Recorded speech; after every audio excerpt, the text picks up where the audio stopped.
네, 안녕하세요. 우리 가족 여러분 반갑습니다. 오늘 3월 1일, 이제 3월의 첫날인데, 오늘 찐시황 시작해 보도록 하겠습니다. 일단은 어제 미국 증시 같은 경우에는 그래도 좀 반등을 해주는 그런 모습 보여줬습니다. 최근에 낙폭이 좀 과대하게 나왔었기 때문에 우리나라보다 더 좀 오랜 시간 동안에 좀 흘러내리는 모습들을 보여줬었죠. 네, 그러면서 오늘은 좀 일부 반등이 나와주는 모습들 좀 보였습니다. 저가 매수가 좀 들어오는 그런 모습들이 좀 보여졌고요. 그리고 수급적으로 이제 조금 변동성이 좀 있었는데 일단 어제 뭐 물가 지표도 발표가 됐었고 그리고 여러 가지 좀 이슈들이 있기는 했습니다. 좀 차차 보긴 할 거지만 근데 일단은 여전히 좀 시장 같은 경우에는 불안불안해하는 그런 모습들은 좀 보이는 것 같아요. 근데 장중에 뭐 나오는 뉴스나 이슈들로 인해서 좀 개별 종목들도 뭐 영향을 좀 받으면서 변동성을 보여주기도 했었고요. 다만 좀 장 막판 갈수록은 계속해서 좀 상승폭을 확대하면서 종목들 대부분이 좀 상승으로 마감하는 그런 모습으로 또 끝났습니다. 다우 지수가 1.3% 넘게 1.4% 가깝게 그리고 나스닥도 1.6% 넘게 S&P도 1.5% 1.6% 가깝게 3대 지수가 다 상승으로 마감을 했습니다. 그리고 이 그래프를 보시면 아시겠지만 말씀드렸다시피 장중에 좀 변동성이 좀 있었어요. 그래서 하락 전환하기도 하고 그리고 뭐 상승 전환하기도 했다가 왔다 갔다 하다가 결국에는 좀 마지막에는 상승폭을 확대하면서 마감이 됐다라는 게 일단 좀 긍정적인 내용이라고 보시면 좋을 것 같고요. 그래서 아마 금요일 시장이 좀 어떻게 될까를 많이 걱정하시는 분들이 계셨을 거예요. 근데 그래도 다행인 거는 그나마 기술주 중심으로 해서 반등이 쭉 나와줬다라는 거. 그래서 우리 시장이 좀 어제죠. 금요일 날 상당히 많이 밀렸잖아요. 3% 넘게 급락하면서 장 막판까지 쭉 끌어내리면서 마감을 했고 그러면서 좀 시장에서는 다음 주까지 이런 흐름들이 이어지면 어쩌지에 대한 고민들을 많이 하셨을 것 같아요.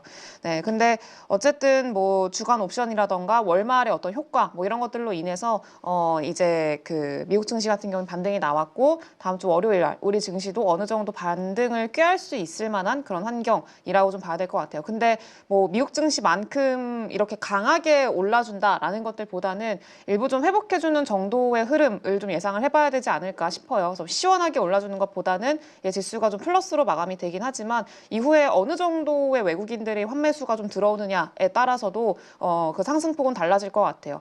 어제죠. 어제 금요일 날 외국인들이 현물 시장에서도 1조 5천억 원을 팔았고요. 선물 시장에서도 거의 2조 원 가깝게 팔았거든요. 그래서 그렇게 좀 많은 규모의 자금을 매도한 게 굉장히 오랜만입니다. 그래서 일단 현물 시장에서 뭐 그렇게 많이 판 거는 코스피에서 1조 5천억 원을 판 거는 지난 8월 달, 작년 8월 5일 그때 이후로 처음이더라고요. 근데 요 날이 아시다시피 블랙 먼데이였었습니다. 그때 우리 지수 막 10%씩 빠지고 이랬던 때 있잖아요. 그 뭐 엔캐리 트레이드에 대한 어떤 엔캐리 쇼크 이런 것들로 인해서 급락했던 그때 당시와 좀 비슷한 규모로 현물 시장에서 팔았고 그리고 선물 쪽에서도 1조 5천억 원 이상 좀 팔았습니다.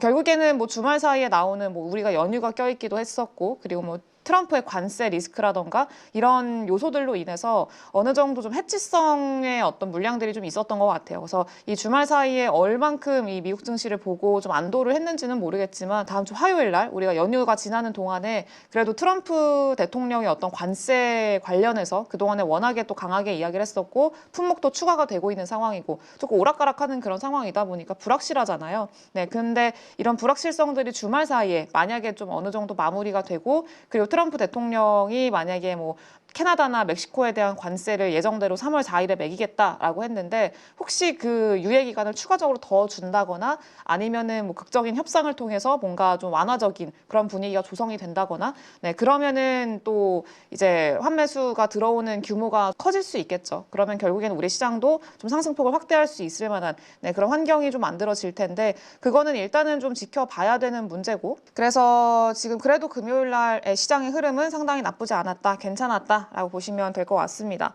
그래서 그 중에서도 가장 강하게 상승이 나왔던 거는 역시나 좀 그동안에 많이 빠졌던 종목군들 중심이었어요. 엔비디아가 4% 가깝게 급등이 나왔고요. 테슬라도 거의 4% 가깝게 좀 급등이 나왔습니다. 그래서 기술적으로 좀 봤을 때도 일부 좀 반등 나올 수 있을 만한 구간이라고 좀 보시면 될 것 같은데 엔비디아도 이전에 저점 라인 때죠. 이전에 하단 그 채널의 하단 라인 때까지 좀 도달을 하면서 여 구간에서 이제 시가 출발을 했다가 좀 반등하면서 그래도 하단은 좀 지켜주려는 움직임을 보여줬고요. 여기서 상승이 어디까지 나올지는 좀 지켜보긴 해야겠습니다만 사실 엔비디아 실적이 이번에 나쁘지 않았어요. 괜찮게 나왔고 잘 나왔습니다. 시장의 눈높이가 일단 너무 높았던 거고 그 눈높이를 충족시켜주지 못했다라는 어떤 판단들 그리고 좀 걱정이 되는 부분들이 좀 있죠. 그러니까 내부적인 요인들, 그러니까 엔비디아의 내부적인 요인들, 그리고 추가적으로 외부적인 어떤 뭐 중국의 AI 굴기라던가 혹은 뭐 트럼프 대통령의 이 중국에 대한 어떤 그 반도체 칩 제재, 추가적인 제재가 나올 가능성들이라던가 네, 이런 것들이 계속 좀 나오고 있는 상황이었었고 그리고 그 외적으로 경제 매크로 지표들 자체가 좀 시장에 부담을 주는 좀 시장의 경기 침체라던가 혹은 뭐 스태그플레이션 이런 우려들을 낳게 하는 그런 모습들이 좀 보여줬었기 때문에 계속 좀 밀리는 그런 상황이었었죠. 악화돼 있는. 네, 근데 이런 것들이 하나둘 좀 해소가 된다라고 하면은 엔비디아 같은 경우에도 충분히 좀 회복세를 기대할 수 있지 않을까라고 좀 생각을 하고 시장에서도 뭐 사실 엔비디아가 이렇게 뚫고 막 이렇게 갈 거다라고 기대하기는 조금 어려울 것 같아요. 다만 어느 정도 이런 변동성 자체를 축소하면서 안정화를 찾아 나가는 네, 그런 흐름들은 좀 기대를 해봐도 좋지 않을까 좀 그렇게 생각을 합니다. 엔비디아가 이렇게 어쨌든 안정화를 좀 찾아주고 중심을 좀 딱 잡아주면은 그러면은 그 외적인 기술주들 같은 경우에도 마찬가지로 좀 호재가 있다면은 그 호재를 좀 반영을 하고 안정적으로 좀 흘러갈 수 있는 네, 그런 어떤 분위기를 좀 우리가 기대를 해볼 수가 있기 때문에 그거는 참고를 하시면 좋을 것 같고요. 뭐 테슬라도 마찬가지입니다. 테슬라 같은 경우에도 보시다시피 주가 흐름이 굉장히 좀 많이 빠졌어요. 그리고 이제 거의 반등이 좀 나올 수 있을 만한 구간까지 내려왔다라고 지난번에 제가 어제 좀 말씀을 드렸던 것 같은데 보시다시피 이전에 고가 라인 때죠. 네, 고가 라인 때 그리고 이전에 그 갭상승으로 떴던 네, 그 부분까지 내려왔습니다. 그리고 뭐 라인 때도 봤을 때는 뭐 이제 51선까지 좀 내려와 있는 그런 모습이었었고요. 어느 정도 좀 반등이 나와줄 수 있을 만한 위치까지 좀 내려와 줬고 고가 대비해서는 거의 마이너스 50% 반토막이 났기 때문에 충분히 반등 나올 수 있을 만한 구간이기는 해요. 그래서 이게 뭐 테슬라도 마찬가지로 여기서 뭐 일직선으로 갑자기 급등이 나오고 이런 것들보다는 이 구간에서 어느 정도 하단 라인을 지켜주고 좀 일부 이렇게 상승 이 채널들이 있죠. 이 고가를 좀 낮추는 선에서의 어떤 요 정도까지의 반등은 기술적으로 봤을 때도 충분히 나올 수 있을 만한 구간이기 때문에 요거는 좀 참고를 해보시면 될 것 같습니다. 그래서 테슬라가 어쨌든 이런 상승 그 구간이 이만큼 좀 열려 있다. 그리고 혹은 뭐 엔비디아도 마찬가지로 추가적인 상승을 좀 열어둘 수 있을 만한 구간이다라고 한다면은 그 관련된 어떤 투심 자체가 충분히 좀 안정화를 찾을 수 있을 걸로 좀 기대를 해봐도 좋을 것 같고요. 물론 뭐 그 사이에 계속 뭐 트럼프 대통령의 어떤 좀 비관적인 얘기라던가 시장에 좀 충격을 주는 이야기들, 뭐 관세를 때린다거나 혹은 그 트럼프의 강력한 관세 정책에 이 중국이나 혹은 그 외 유럽 국가들이 더 보복 관세로 더 강하게 반응을 한다던가 그러면은 시장에서는 더 분위기가 악화되면서 당연히 종목들도 좀 힘을 쓰기가 어렵겠죠. 근데 그 정도까지 가지 않고 뭐 중국 같은 경우에도 지난 금요일에는 이제 트럼프 대통령이 뭐 10% 관세, 추가 관세 얘기하고 예정대로 진행하겠다 이렇게 얘기하니까 중국은 뭐 공격적으로 뭐 우리도 보복하겠다라는 것들보다는 좀 대화를 통해 풀자 약간 이런 식의 뉘앙스로 이야기를 했기 때문에 그나마 좀 시장에서는 그래도 보복 관세까지는 안 가지 않을까라고 기대를 하고 있는 것 같아요. 그래서 이제 만약에 그런 기대에 충족시켜주는 흐름들이 보여진다라고 하면은 이제 좀 볼 수 있겠죠. 다만 이게 트럼프가 또 워낙에 종잡을 수 없는 인물이어서 조금 그렇기는 한데 아무튼 네, 시장의 분위기는 상당히 좋았다. 전반적으로 다 팔았죠. 네, 빠진 종목이 별로 없습니다. 빠진 종목도 없고 비트코인 같은 경우에도 이제 암호화폐 시장에서도 일부 좀 반등하는 모습들이 나와줬고요. 그거는 투자은행 쪽에서 비트코인 을 이제 또 1%에서는 2% 정도 이제 확보를 했다라는 또 기사들이 있었어요. 네, 그러면서 그런 것들도 어느 정도 좀 투심을 회복시켜주는 그런 요인이었다고 보시면 될 것 같습니다. 네, 그래서 지금 뭐 되돌림에 대한 어떤 욕구 자체가 굉장히 커 있는 네, 그런 상황이었었기 때문에 그렇게 좀 보시면 좋을 것 같고요. 그리고 또 시장의 분위기를 어느 정도 잡아준 요인 중에 하나가 PC 물가가 나왔습니다, 어제. 앞서서도 좀 언급을 드리기는 했었는데 최근에 경제 지표들, 그러니까 매크로 지표들이 별로 안 좋게 나왔다고 말씀을 드렸잖아요. 그러면서 계속 물가는 좀 오르는 모습을 보여주고 있고 소비는 위축되는 그런 어떤 지표들이 계속 나오고 있다 보니까 이거 물가는 오르는데 소비는 위축되는 스태그플레이션이 또 찾아오는 거 아니냐에 대한 우려감이 상당히 컸었죠. 네, 실제로 뭐 ISM 서비스 프라이스업 지수도 예상치를 하회했고 좀 충격적으로 나왔고, 소매 판매 같은 경우에도 마찬가지로 그랬고, 뭐 소비자 심리 지수나 이런 것들도 마찬가지로 계속 안 좋게 나왔었기 때문에 좀 걱정할 수밖에 없는 상황이었어요.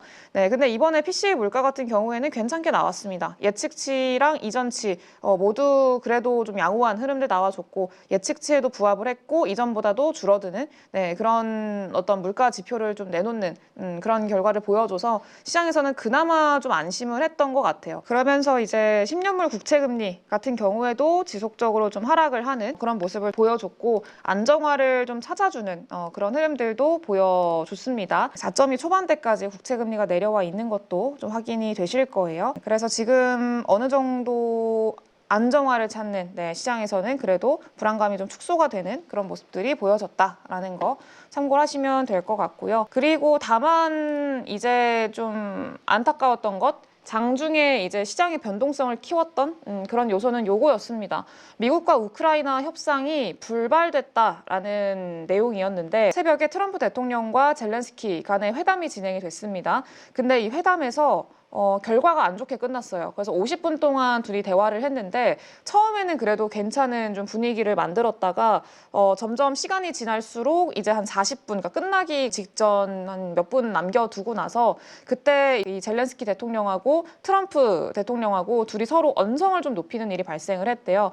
서로 막 고함을 치기도 하고 뭐 조롱을 하기도 하고, 그러면서 분위기가 많이 악화되면서 결국에는 좀 안 좋게 끝나는, 그냥 중간에 파하는 그런 모습들이 좀 보여졌고, 이유에 대해서는 이제 그 전쟁 종결 문제가 좀 컸다고 해요. 트럼프 대통령이 이 전쟁 관련한 질문에 대해서 이 푸틴에 대한 그 젤렌스키 대통령의 너무 혐오감 때문에 협상 타결하는 게 너무 어려워, 이렇게 얘기를 했다고 합니다. 근데 사실 뭐 그건 그래요. 그 젤렌스키 대통령이 당연히 푸틴을 뭐 싫어하지 않겠어요. 뭐 전쟁을 하고 있는 그런 대상국의 그 수장인데 당연히 심적인 그런 어떤 그런 것들이 당연히 안 좋을 수밖에 없기는 한데, 어쨌든 뭐 혐오 때문에 어렵다 이렇게 좀 얘기를 했고, 젤렌스키 대통령은 그거에 대해서도 계속 좀 반박하는 모습들을 좀 보여줬고, 푸틴 대통령이 뭐 크림반도를 불법으로 병합한 이후, 뭐 체결된 민스크 평화협정을 위반하고 뭐 우크라이나 침공한 사실 뭐 이런 것들을 막 지적을 하면서 서로 무슨 뭐 외교를 얘기를 하냐, 이게 무슨 외교냐 이러면서 좀 강하게 얘기를 했대요. 그래서 이제 이런 좀 서로의 어떤 고성들이 오가고 나니까 이 트럼프 대통령이 무례하다, 그래서 미국을 좀 가볍게 본다, 만만하게 본다, 약간 이런 뉘앙스의 이야기들을 좀 하기도 했습니다. 네, 그래서 서로 안 좋게 좀 마무리가 되면서 그냥 뭐 성과 없이 끝났고요. 그냥 이렇게 끝나버렸어요. 네, 그래서 어떤 평화 협정에 대한 좀 기대감이 한 발 후퇴했다라고 보시면은 좋을 것 같습니다. 네, 그래서 결국에는 사실 이렇게 서로 간의 분위기가 많이 악화돼 있는 그런 상황이기 때문에, 사실 종전이 되더라도, 그리고 평화협정이 좀 진행이 되더라도, 혹은 평화협정이 진행이 안 되더라도 방산에 대한 기대감은 계속 좀 유효하게 진행이 될 것 같다라고 좀 생각을 해야 될 것 같아요.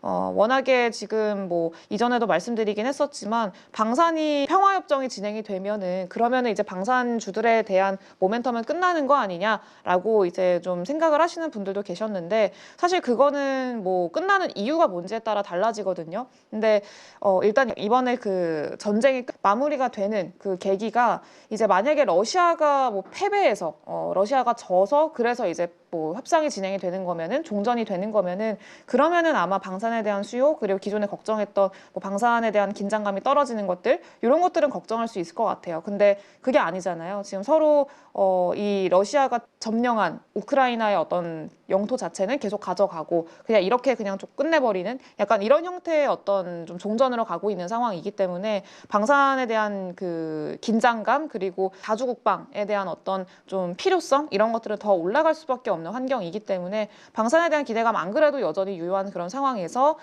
이제 이런 평화 협상까지 또 불발이 됐다 보니까 방산에 대한 어떤 기대감도 충분히 유지는 될 수 있겠다라고 좀 생각이 듭니다. 근데 다만 계속 좀 부담인 거는 그거예요. 너무 많이 올랐다라는 게 사실 가장 큰 부담이고, 오늘도 그 HTS가 안 됩니다. 그래서 그 영웅문을 쓰는데 다음 주부터 대체 거래소 오픈이 되잖아요. 그래서 뭐 점검한다고 오늘도 안 되더라고요.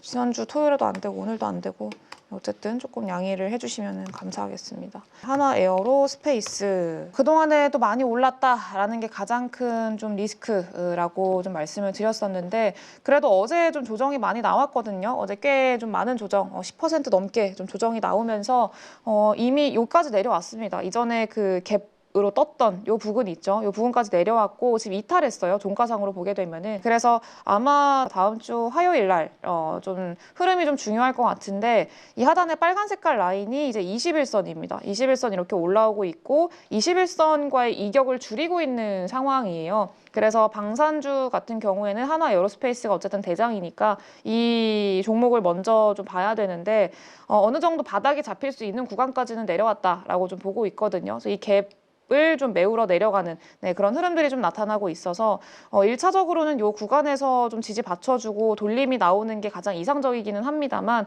21선까지 또 추가적인 조정이 나온다라고 하면은 하단에 이 갭을 메꿔주고 이가 올라오는 이 구간에서의 어떤 자리를 잡는 그런 모습들이 나와줄 수 있을 거라고 좀 생각이 들어요. 그래서 신규 매수를 좀 고려하고 계신 분들 같은 경우에는 마찬가지로 이 갭을 메우는 부근 그리고 21선이 올라오는 이 부근에서 어느 정도 좀 기회는 잡아볼 수 있지 않을까라고 좀 생각을 합니다. 일단 요거는 좀 기다려 봐야 될 것 같고요. 가격권으로 하면 50만 원 중반에서 50만 원 후반, 55만 원에서 57만 원 그 정도 사이가 좀 되겠죠. 네, 그래서 그 가격대를 좀 기다리시는 게 좋지 않을까라고 좀 생각을 하고요. 그리고 뭐 현대로템 같은 경우에도 이게 금요일 날 사실 방산주들 분위기가 나쁘지 않았거든요. 초반에는. 네, 근데 이제 시장이 그렇게 밀리니까 다 같이 쭉 깨져버리는 그런 모습들이 나타났어요.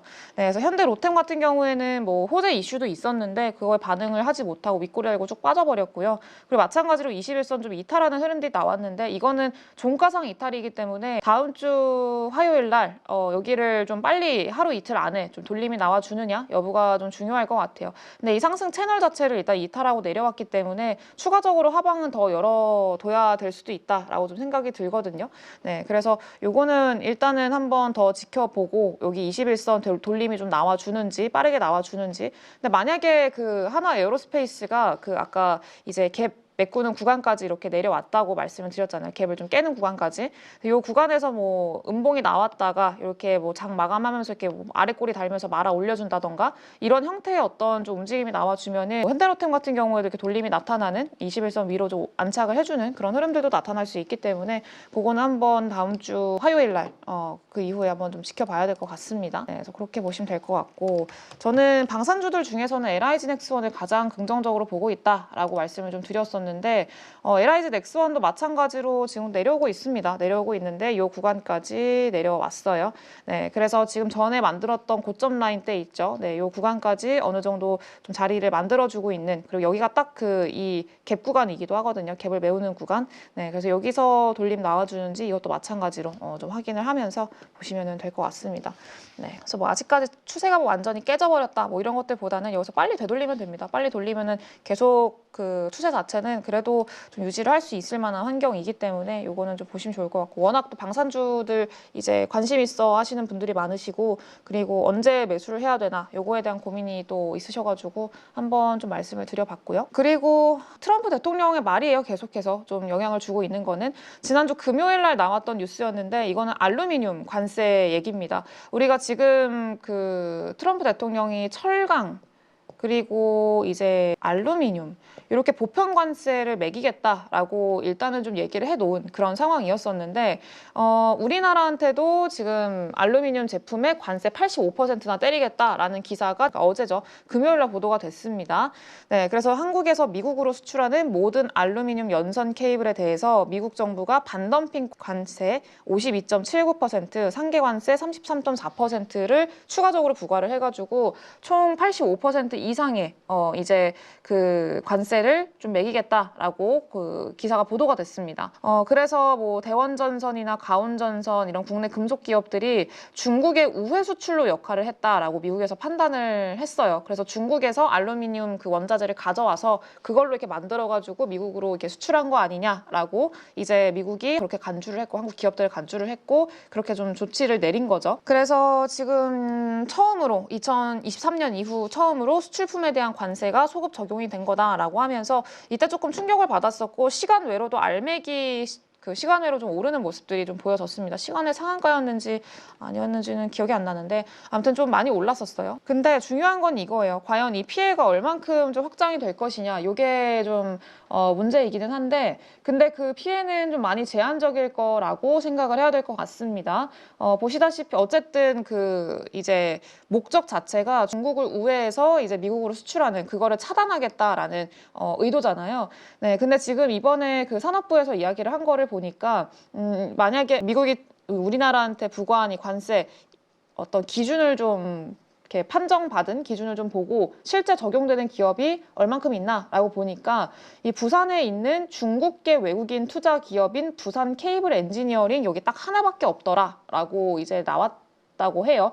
네, 그래서 산업부가 이달 이 알루미늄 제재 관련해 가지고 해명 자료를 냈는데 국내에서 미국으로 알루미늄 와이어 케이블을 수출하는 기업은 2개가 있는데 대한전선하고 부산 케이블 엔지니어링 딱 2개밖에 없대요. 네, 근데 이 2개 기업 중에서 부산 케이블 엔지니어링이 이제 그 중국계 외국인 투자 기업이기 때문에 여기가 좀 해당이 되고요. 중국산 소재를 실제로 사용을 한대요. 그래서 부산 케이블 엔지니어링은 이 관세에 적용이 되는 기업이고 다만 대한전선 같은 경우에는 중국산 소재를 사용하지 않기 때문에 이번에 관세 대상에서 제외가 됐다라고 합니다. 네, 그래서 대한전선 같은 경우에는 이번 관세에서 좀 자유로운 그런 기업이 됐고요. 그리고 2개의 기업이 이제 케이블을 수출을 하고 있는 우리나라에 2개밖에 없는 기업이잖아요. 둘 중 하나의 기업이 관세로 날아가게 되면은 관세를 이렇게 때려 맞아가지고 그렇게 되면은 당연히 대한전선한테는 반사수혜가 될 수 있을 것 같아요. 네, 그래서 될 수 있을 것 같아요가 아니라 되는 거죠. 네, 그래서 대한전선이 어느 정도 반사수혜를 좀 기대해 볼 수 있을 만한 내용이기도 하구나라고 보시면 될 것 같습니다. 그래서 뭐 가온전선이라던가 대원전선 이런 기업들은 따로 뭐 해명이나 이런 걸 하진 않았는데 이번 관세 리스크에서 그래도 타격을 받지는 않는 그런 거라고 보시면 될 것 같고 대한전선 같은 경우에는 반사수혜를 받을 수 있을 만한 그런 상황이다라고 보시면 될 것 같습니다. 그래서 알루미늄 관련주들은 이렇게 좀 써놓기는 했는데 사실 실질적으로 좀 수혜를 받을 수 있을 만한 거는 대한전선이라고 좀 봐야겠죠. 그리고 뭐 어차피 중국산 거를 안 쓰고 있다라고 하면은 뭐 추가적으로 더 뭐가 개선되고 이런 걸 별로 없긴 하겠습니다만 뭐 투심적으로 봤을 때는 알루미늄 회사들 같은 경우에는 뭐 중국 회사들 배제하고 뭐 국내 회사들은 이제 좀 수혜 보지 않을까에 대한 기대감은 좀 유입이 될 수 있을 것 같아요. 그래서 원자재들이 지금 또 한 바퀴 돌고 있는 중이잖아요. 철강 올랐고 그리고 뭐 얼마 전에는 원자재 펄프 관련한 종목들도 올랐고 막 이러면서 이렇게 돌고 있는 상황이어서 그런 순환매 관점에서는 한번 시세를 줄 수는 있겠습니다만 다만 뭐 길게 기대하는 것보다는 단기적인 어떤 매매적인 트레이딩 관점에서의 접근만 좀 가능하지 않을까 좀 그렇게 생각을 하고 있어요. 알루미늄 같은 경우에는. 네, 그래서 그렇게 보시면 좋을 것 같고 그래서 관세가 이런 리스크가 너무 좀 큰 상황이다 보니까 시장에서도 좀 계속 걱정을 하고 있잖아요. 근데 결국에는 똑같은 것 같아요. 계속 똑같아요. 이거는 이제 그 키움 증권의 연구원님이 만드신 그건데 이제 트럼프 관세가 이렇게 계속 돌고 도는 이런 형태를 계속 보이더라라는 걸 좀 정리를 해 놓으셨더라고요. 근데 연준 그 경기 M7 같은 여타 변수로 민감도가 이렇게 이동을 하고 그리고 관세 부과 얘기가 나오고 기습 일정 변경이 되고 관세 전쟁 공포에 따른 매도 물량 출회되면서 시장 급락하고 근데 또 다시 대화 협상 관세 유예 이런 거 논의하고 있다 이러면서 시장은 다시 안도하고 그러면서 우려가 완화되면서 증시가 반등하고 또 이제 관세 뉴스가 잠깐 사라졌다가 또 다시 뭐 M7이나 경기 이런 쪽으로 눈이 또 옮겨갔다가 또 관세부가 얘기 나오고 뭐 이런 식으로 계속 삥삥삥 도는 네, 그런 현상이 계속 반복이 된다고 해요. 근데 맞지 않나요? 네, 그래서 지금 최근에 계속 흐름들이 계속 똑같은 것 같아요. 그래서 지금 우리가 딱 여기에 있다. 관세 전쟁 공포에 따른 매도 물량이 출회되는 네, 그런 구간에 딱 있고 그리고 이제 곧 있으면은 다시 대화나 협상 그리고 유예에 대한 논의들이 나올 수 있는 그런 구간이기 때문에 결국에는 이 논의가 나오면 다시 또 증시가 반등하는 그런 형태로 연결이 되기 때문에 지금 구간에서 너무 크게 좀 걱정할 필요는 없다. 이렇게 좀 생각을 해야 될 것 같습니다. 그래서 우리가 지수상으로 봤을 때는 워낙에 또 당장의 어제 하루만 봤을 때는 뭐 좀 그렇기는 해요. 뭐 이거를 어떻게 뭐 볼 수 있겠어요. 당연히 안 좋죠. 근데 아직까지 뭐 코스피로 봤을 때도 그렇고 코스피가 여기서의 어떤 박스권, 하단에서 이런 박스권을 만들었던 구간이잖아요. 근데 여기서 뭐 물론 종가상으로 봤을 때는 좀 일부 이탈하는 모습들이 나오기는 했습니다만 요 구간에서 어느 정도 상단 라인 그래도 좀 잡아주고 여기서 그래도 좀 지켜준다라고 하면은 다시 한번 좀 돌림이 나올 수 있을 만한 그런 구간이라고 좀 보시면은 좋을 것 같고요. 그리고 뭐 코스닥 같은 경우도 마찬가지예요. 네, 코스닥도 마찬가지로 지금 뭐 기술적으로 봤을 때도 보시다시피 요 하단 라인, 이 채널 라인 때 있죠. 네, 여기에 딱 하단까지 내려와 있는 그런 구간이기 때문에 코스닥도 충분히 내려올 수 있을 만한 구간까지 내려왔다. 그리고 한 번은 좀 겪어야 되는 그런 하락이었다라고 좀 생각을 해요. 네, 그래서 물론 이 구간에서 사실 뭐 걱정이 안 될 수는 없고 뭐 그렇기는 합니다만 그래도 너무 지금의 어떤 흐름들을 봤을 때 나올 수 있을 만한 그런 하락이고 조정이고 이 구간에서 사실 가장 먼저 좀 시세 탄력이 유지가 되고 어느 정도 좀 기대감을 가져갈 수 있고 그리고 빠져도 덜 빠지고 오히려 좀 강한 네, 그런 기업들을 지금은 좀 관심 있게 보시고 그 안에서의 어떤 기대감을 가져가 보신다면은 충분히 사실 지금 시장에서도 괜찮은 어떤 결과를 좀 낼 수 있지 않을까라고 좀 생각이 들어요. 일단 금요일에는 저는 일단 대형주들, 그러니까 지수와 좀 연계되어 있는 대형주들에서는 조금 비중은 줄였거든요. 네, 비중은 좀 줄였고 그리고 좀 그 시장 트렌드에 맞는 대표적으로 한알령 관련한 종목군들이죠. 한알령 그냥 중국 관련한 종목군들이라고 생각을 하시는 게 좋을 것 같아요. 중국 관련한 종목군들 지금 순환매가 계속 돌고 있는데 이 안에서 사실 기회를 찾아보는 게 참 좋지 않을까라고 좀 생각이 들어서 여기에 대한 좀 관심도를 많이 높여놓은 그런 상황입니다. 그래서 이 보면은 뭐 한알령 관련해서는 계속 돈다라고 좀 말씀을 드렸잖아요. 소비재 여기서 뭐 화장품이 있고 미용 의료기기 있고 그리고 플러스로 의류 있고 그리고 두 번째가 이제 한알령 해제 그 콘텐츠나 그리고 이제 엔터 그리고 마지막으로 좀 어느 정도 회복을 기대하는 섹터들 산업 쪽이라고 좀 봐야 될 것 같아요. 뭐 예를 들면은 뭐 철강이라던가 화학이라던가 태양광이라던가 그리고 뭐 레거시 반도체 뭐 이쪽들이 있죠. 뭐 모바일이라던가 이런 것들 그리고 뭐 이렇게 크게 정리하면 이 정도로 정리를 해볼 수 있을 것 같아요. 근데 이 산업 분야 같은 경우에는 철강이나 화학 그리고 뭐 태양광 이쪽들은 긴 시계월을 가지고 좀 보셔야 된다라고 좀 생각이 들고요. 왜냐하면 이게 당장 빠른 시간 안에 뭐 수급이 확 쏠리면서 시세를 줄 수 있을 만큼의 어떤 그 산업 섹터 분야는 아니잖아요. 네, 그렇기 때문에 이 산업 분야 같은 경우에는 계속 좀 보시기는 하시되 좀 긴 시계월을 가지고 여유를 가지고 본다라고 좀 생각을 하셔야 될 것 같고요. 그리고 첫 번째가 지금 소비재, 이게 가장 관심을 많이 받고 있기는 하거든요. 뭐 화장품이나 미용, 의료기기, 의류 이쪽들 좀 계속 관심을 가져보셔야 되는데 급등 나올 때 추격 매수 하시는 것보다는 이거 쉬어갈 때, 그러니까 조용할 때 순환매 관점으로 기다리는 과정에서 좀 이제 접근을 하시는 게 사실 제일 좋지 않을까 그렇게 좀 생각이 들어요. 네, 그래서 일단 화장품 지금 어느 정도 난이도는 조금 올라갔거든요. 왜냐면은 뭐 화장품, 미용, 의료기기 이쪽도 한 바퀴씩 다 돌았잖아요. 그렇기 때문에 이제 그 안에서 종목을 선별을 하고 그리고 그 안에서 이제 매매적인 관점에서의 어떤 좀 접근이 이제는 필요한 그런 시점이 됐기 때문에 이전보다 난이도는 조금 더 올라갔어요. 네, 근데 그런 것들을 좀 참고를 하시면서 이제 급등 나오는 것보다는 좀 내가 다음으로 올 버스를 기다려야겠다라고 좀 생각을 하면서 접근을 하시는 게 좋을 것 같고요. 미용 의료기기 쪽에서는 지금 APR 보시면은 이전에 박스권이거든요, 요거.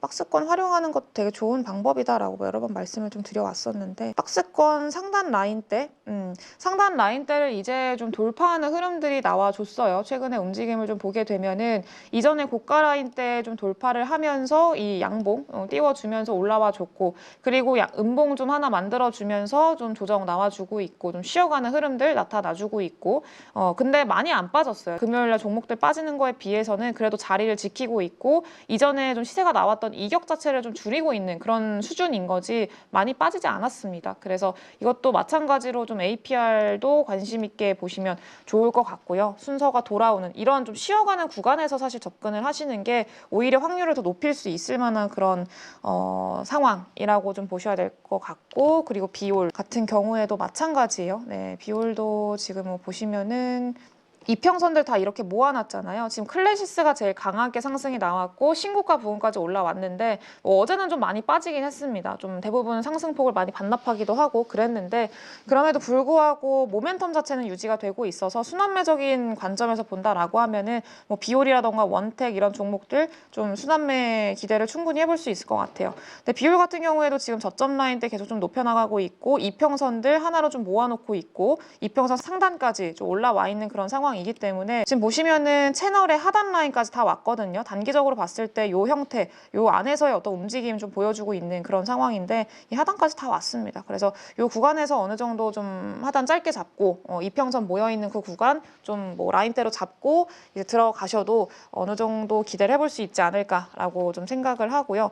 그리고 저는 화장품 갈 때 의류주들 계속 좀 말씀을 드려왔었는데 의류 같은 경우에는 뭐 감성 코퍼레이션이라던가 화승엔터 그리고 뭐 그런 종목들이 좀 있죠. 감성 코퍼레이션 같은 경우에는 어제 좀 많이 밀리긴 했습니다. 많이 밀리긴 했는데 이것도 마찬가지로 뭐 추세를 깨고 내려갔다라는 것들보다는 이제서야 좀 추세를 돌리는 그 초입에 있는 구간이기는 하거든요. 그래서 이제 사실 이 전 고점 라인대 이 구간이 3,300원 구간 정도 될 것 같은데 3,400원? 이 정도 하단에서 어느 정도 좀 접근을 해본다라고 하면은 상당히 메리트 있는 구간 좀 될 수 있을 거다라고 좀 생각이 들고요. 그리고 브랜덱스 같은 경우에도 레깅스 파는 회사거든요. 여기는 아직까지 시세가 막 동반되고 그런 기업은 아니기는 합니다만 좀 준비를 하고 있는 기업이라고 좀 생각을 해야 될 것 같아요. 아직까지 뭐 크게 뭐 주가상의 어떤 변동이나 이런 것들이 별로 없는데 이것도 마찬가지로 좀 보시면 좋을 것 같고요. 그리고 화승엔터 같은 경우에도 이것도 지난번에 한번 말씀을 드렸던 기업 중에 하나인데 화승엔터도 이번에 실적이 되게 잘 나왔거든요. 그리고 이전에 만들어놨던 요 엄청나게 긴 박스권 있잖아요.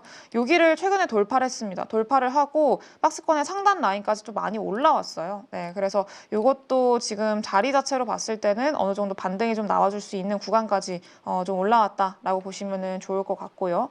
그리고 화승엔터. 네. 이렇게 보시면 될 것 같고, 그리고 어제 실적 나온 종목 중에 글로벌 텍스프리 이거는 이렇게 면세점 이런 거 관련해가지고 기대하는 건데 어쨌든 뭐 관광객 늘어나고 이러면서 기대가 되는 기업 중에 하나예요. 근데 글로벌 텍스프리 같은 경우에도 최근에 분위기 상당히 나쁘지 않거든요. 이전에 만들었던 요 구간 좀 돌파를 하면서 본격적으로 상승 추세 만들어 나가고 있는 그런 구간이고요. 그리고 어제 그 시간에서는 2% 정도 올랐던 것 같은데 이제 실적이 되게 잘 나왔어요. 그리고 앞으로의 가이던스도 좀 잘 내놓고 있는 그런 상황이고 지금 보면은 시가총액이 3천억 원 정도 수준인데 실적이 늘어나는 속도 자체가 굉장히 가파르게 지금은 좀 기대를 하고 있는 그런 상황입니다. 이게 뭐 컨센서스가 지금 여기서는 안 나오는데 되게 가파르게 늘어날 걸로 현재 예상을 하고 있더라고요. 가이던스를 되게 좀 공격적으로 제시를 했더라고요. 글로벌 텍스프리도. 네, 그래서 지금 정도 수준에서는 그렇게 많이 올라온 것도 아니고 이제 막 회복이 되고 있는 그런 구간이기 때문에 글로벌 텍스프리 좀 보시면 좋을 것 같고요. 그리고 뭐 콘텐츠나 엔터 관련해서는 뭐 계속 말씀드렸던 콘텐트리 중앙이라던가 콘텐트리 중앙도 최근에 거래량 동반해서 어느 정도 이제 바닥권 돌파하고 좀 돌림 나와주고 있는 그런 구간이고요. 그리고 마찬가지로 뭐 모든 종목들을 다 볼 수는 없으니까 뭐 스튜디오 드래곤도 마찬가지로 얘도 지금 전고점 돌파하고 이거 갭 구간 안 깨고 잘 지키고 있거든요. 그리고 이격도 많이 그렇게 벌어져 있진 않고 그래서 만약에 조정이 나온다라고 하면 좋은 거고 아니어도 일단은 지금 뭐 그렇게 많이 상승이 나와 있는 구간은 또 아니기 때문에 앞으로의 콘텐츠에 대한 기대감 충분히 더 추가적으로 유입될 수 있을 거라고 생각이 들어요. 그리고 좀 길게 보겠다라고 하시면은 사실 SBS가 좀 제일 좋기는 하죠. 장기적으로 봤을 때 이 넷플릭스와의 계약 기간이 6년이기도 하고요. 그리고 그 6년 동안 계약을 하면서 충분히 좀 이제 콘텐츠 기업으로서 기존에는 방송국 을 가지고 있는 방송국 기업이었잖아요. 근데 방송국이 아니라 콘텐츠를 제공하는 그런 기업으로서 변모할 수 있는 그런 변곡점에 와 있는 그런 상황이기 때문에 변곡점이라기보다는 어떤 초입에 와 있는 거죠. 네, 그렇기 때문에 이 SBS 같은 경우에도 좀 길게 본다. 지금 최근에 좀 여기서 변동성 축소하면서 그래도 꽤 오랫동안 쉬었어요. 그렇기 때문에 이것도 좀 긴 시계월로 좀 보겠다라고 하시면은 SBS가 사실 가장 좀 뭔가 선명하게 미래가 좀 선명한 그런 기업 아닌가라고 좀 생각이 들어요.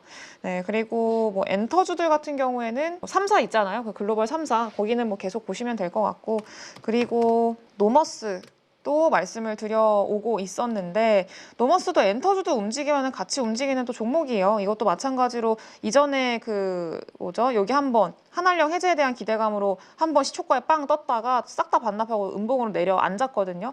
네, 근데 추가적으로 더 깨지지 않고 계속 하단도 지켜주면서 또 올라오고 있는 그런 상황이기 때문에 신규 상장이기도 하고요. 네, 그래서 이것도 마찬가지로 노머스 좀 보시면 될 것 같습니다. 네, 그래서 지금 한알령 관련해서는 좀 종목들이 워낙에 많아가지고 그 안에서 좀 보시면 될 것 같고, 당분간 단기적으로 봤을 때는 그렇게 좀 보시면 될 것 같아요. 그리고 이제 3월이 시작이 됐잖아요. 3월 지금 1일인데 3월 달에 또 일정이 엄청 많거든요. 일정이 엄청 많아서 요거 한번 좀 체크를 해봐야 되는데, 일단 MWC 모바일 월드 콩그레스가 3월 3일부터 6일까지 열립니다. 이거는 뭐 AI나 뭐 온디바이스 AI, 뭐 핸드폰, 모바일 뭐 이런 것들에 대한 기대감일 텐데, 최근에 아시는 분들 아시겠지만 애플이 최근에 주가 흐름이 상당히 좋아요. 기술주들 다 같이 좀 무너지고 그럴 때도 애플은 그래도 나름 좀 견고하게 버텨주고 있는 모습들을 보이고 있거든요. 여기는 뭐 이유가 여러 가지 있겠습니다만 중국에 대한 어떤 기대감이 또 있을 수 있을 것 같고요. 네, 그리고 그동안에 또 다른 애들 대비해서 워낙에 또 부진했었다 보니까 또 회복에 대한 기대감 이런 것들이 좀 작용을 하고 있다고 보시면 될 것 같아요. 그리고 AI 탑재한 핸드폰이 앞으로 얼마나 더 잘 팔릴까, AI 인텔리전스에 대한 기대감 이런 것들 계속 있는데, 우리나라 기업들 중에서도 애플 관련해서 지금 좀 분위기가 좋은 상황이거든요. 애플이 이제 폴더블 폰 낸다고 하잖아요. 애플 폴더블. 네, 그거 관련해가지고 세경 하이테크, 뭐 이거 필름 만드는 회사인데, 세경 하이테크도 최근에 분위기 상당히 좋고 움직임이 좋아요.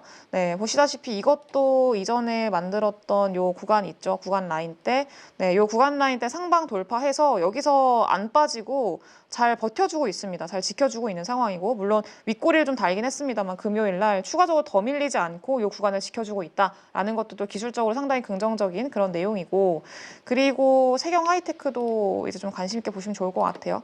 네, 그리고 지금 뭐 KH 바텍 이것도 사실 기존의 폴더블 폰이긴 한데 이거는 좀 차트가 조금 얄궂게 빠졌거든요. 그래서 여기서 하단에서 뭐 121선 지지 받쳐주고 반등할지 여부는 좀 모르겠습니다만, 일단은 좀 추세 자체가 상대적으로는 좀 꺾여 있기 때문에 세경 하이테크 중심으로 지금 좀 보시면 될 것 같아요. 그리고 뭐 관련주들 보면은 파이nem텍도 마찬가지로 이제 막 바닥권에서 돌리는 그런 상황이고요.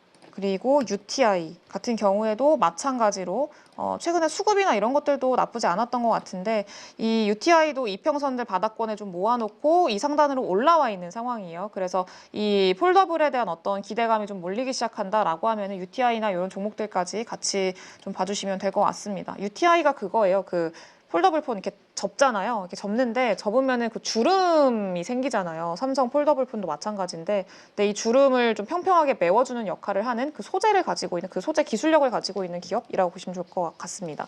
애플이 그거에 엄청 예민하다 그러더라고요. 그 주름 펴는 거에 주름 생기는 거 엄청 싫어하나 봐요.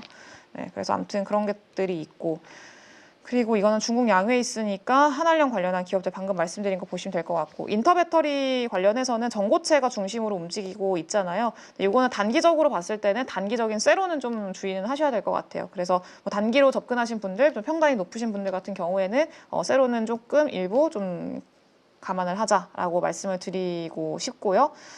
그리고 그 외적으로는 사실 또 연말까지 또 이렇게 있는 그런 상황이기 때문에 요거보다 4월 들어가면은 또 3월 말부터 3월 22일인가? 이때부터 유럽에서 열리는 또 학회도 있고 또 4월부터 또 암학회 있고 막 이래가지고 일정들이 또 많아요. 제약바이오 쪽에서는 3월만 한정 지어 보지 않는다고 하면은.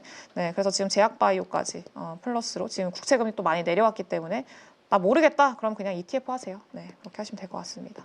또 시간이 또 많이 오바돼가지고 이렇게 보시면 될 것 같고요. 다음 주 화요일 날 또 우리가 뵙게 될 텐데 그때까지 또 좋은 이야기들 많이 나와가지고 시장이 안정화를 찾는 모습들 개인적으로 좀 보여줬으면 좋겠네요.